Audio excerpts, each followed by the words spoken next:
El niño del destino. Me coronaron rey con 11 años, no por derecho ni por deseo, sino para usarme como arma contra mi propio hermano, Enrique IV. 3 años después, cuando empezaba a comprender el peso de la púrpura, me mataron con una trucha envenenada en una posada que olía a olvido. Me llamo Alfonso de Castilla, y mi muerte fue el precio de sangre que los poderosos pagaron para abrir a mi hermana Isabel el camino al trono. Los cronistas dijeron peste o enfermedad repentina, pero esa fue la mentira de los supervivientes. Me apartaron porque ya no les servía, porque un niño con voluntad propia estorba a quienes prefieren gobernar desde las sombras. Crecí en un castillo que no era un hogar, sino una prisión de piedra y silencio. En Arévalo, el viento se colaba por las rendijas y silbaba como si los muertos hablaran entre sí. Mi madre, la reina Isabel de Portugal, se hundió en una tristeza tan honda que a veces ni me reconocía. Me miraba con ojos vacíos, buscando quizá en mi rostro la huella de mi padre. Mientras en la corte los nobles discutían la impotencia del rey y el escándalo de mi sobrina Juana, yo buscaba hormigas en los patios para recordar que seguía siendo un niño. Pero en ese mundo de adultos que afilaban espadas y lenguas con la misma frialdad, la inocencia duraba poco. Yo no era una persona para ellos, sino un símbolo. Me arrancaron de mi casa para meterme en una guerra civil que no entendía y que jamás quise. Me vestían con telas pesadas y me repetían que yo era el verdadero sol de Castilla, pero solo sentía un peso enorme en el pecho. Me miraban con hambre, siempre. Mi destino no estaba en mis manos, sino en las garras de hombres que solo amaban el poder. Peones en el tablero de la nobleza. Todo empeoró cuando Juan Pacheco, marqués de Villena, se convirtió en mi sombra. Me hablaba al oído con una voz que fingía ser paternal, aunque escondía el siseo de una víbora. Me ofrecía dulces y promesas mientras sembraba veneno en mi cabeza. Tu hermano Enrique te odia, Alfonso.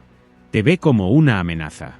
Si no permites que te protejamos, te encerrará para siempre. Repetía rumores sobre Juana hasta que yo mismo, confundido y asustado, empecé a dudar de mi propia sangre. Pacheco me llamaba Sol de Castilla, pero me mantenía en habitaciones oscuras que olían a humedad y metal. Me obligaba a estampar mi firma infantil en pergaminos que enviaban hombres a la muerte o arrebataban tierras que yo ni siquiera conocía. Cada noche dormía en una cama distinta, en castillos hostiles, vigilado por soldados que me miraban más como a un rehén que como a su rey. Cuando el silencio lo llenaba todo, lloraba contra la almohada solo. Pacheco dominaba el arte de traicionar.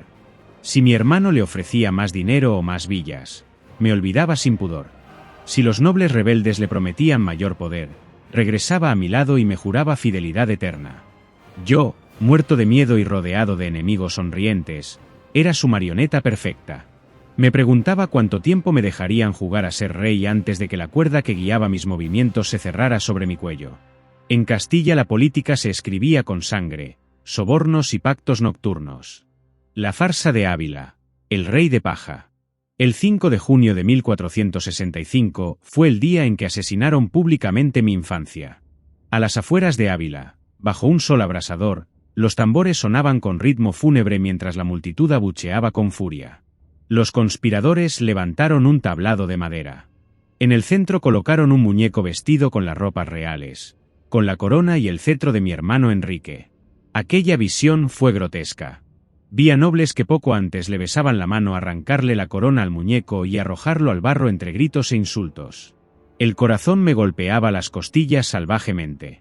Mientras contemplaba aquella humillación, comprendí algo aterrador. Si eran capaces de tratar así a un rey adulto, ¿qué no harían conmigo cuando dejara de servirles? El ruido, el polvo y el odio de la gente me paralizaron. Nadie veía en mí a un niño. Todos miraban una excusa para justificar su violencia. Me subieron al tablado con brusquedad. Me pusieron una corona que no era de mi talla y cuyos bordes me herían la frente.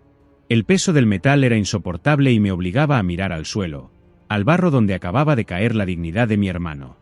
En ese instante, mientras los gritos de «Rey Alfonso» llenaban el aire, entendí que aquella corona no era un premio, sino una condena. Me dieron una espada ceremonial que mis manos pequeñas apenas podían sostener, y mientras me aclamaban, yo solo sentía que me enterraban vivo bajo oro y terciopelo. Hermanos en la tormenta. En medio de aquel caos, mi hermana Isabel era lo único verdadero que me quedaba. Corríamos por caminos embarrados, dormíamos en posadas llenas de pulgas o en campamentos miserables. Vivíamos con el temor de escuchar en cualquier momento el galope de las tropas de Enrique. Ella ya aprendía el arte de la máscara, ocultar el miedo, no llorar, sostener la mirada. Yo todavía no sabía hacerlo. Recuerdo a Isabel apretándome la mano bajo la mesa de los consejos cuando el arzobispo Carrillo hablaba con frialdad de ejércitos, asedios y matanzas necesarias. Sus manos estaban siempre frías, pero eran mi único refugio en un mundo de mentiras. Isabel aprendió a convertirse en la reina fuerte que la historia recuerda viéndome sufrir, observando cómo Pacheco, Carrillo y otros nos usaban como piezas de un ajedrez sangriento. Ella comprendió antes que yo que en Castilla la piedad se pagaba cara. Una vez, en un arrebato de ingenuidad, intenté enviar un mensaje secreto a mi hermano Enrique para detener la guerra y pedirle perdón. Quería que volviéramos a ser una familia.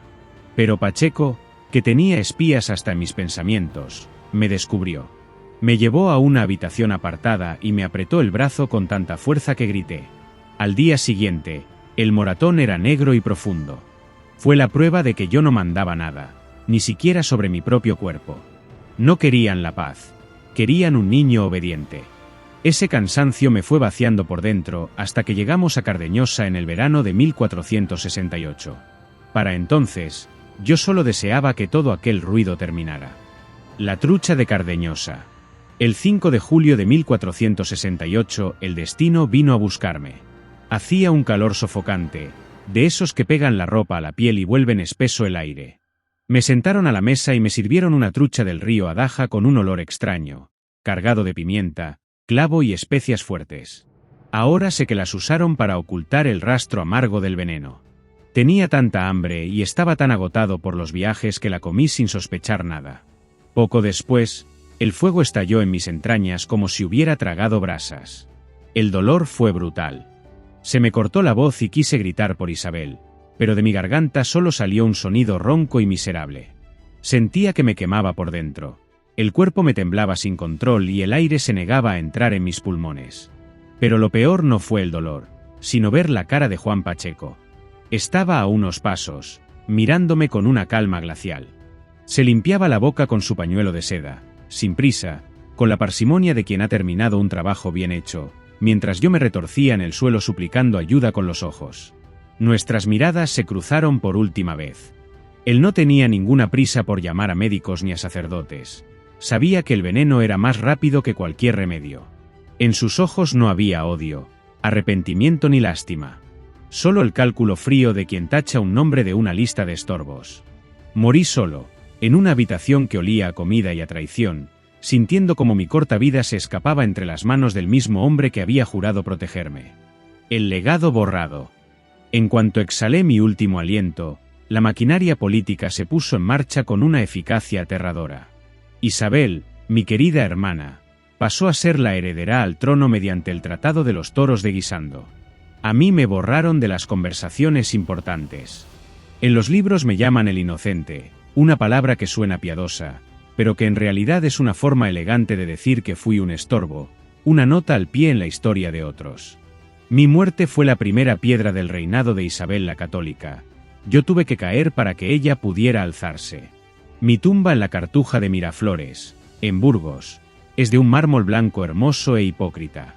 Muestra mi efigie rezando con una serenidad que nunca conocí. Esa piedra no cuenta cuánto miedo tuve, no cuenta cómo me dolió el vientre aquella noche en Cardeñosa, ni cuenta que fui un rey de paja al que quemaron sin piedad para que otra persona brillara con más fuerza. Soy, para muchos, un párrafo olvidado en medio de la gloria de los demás. Os cuento esto hoy porque ahora conocéis la verdad que el mármol intenta ocultar. Y quiero dejaros una pregunta. ¿Valió la pena todo mi dolor y mi soledad a cambio de su gloria futura? ¿Fue aquella trucha de Cardeñosa un accidente o el plan más oscuro para asegurar el porvenir de Castilla? La respuesta no está en los libros. Vive en vuestra conciencia. ¿Qué habríais hecho vosotros, siendo apenas un niño rodeado de lobos con corona? Mi tiempo terminó hace siglos, pero mi voz aún espera ser escuchada.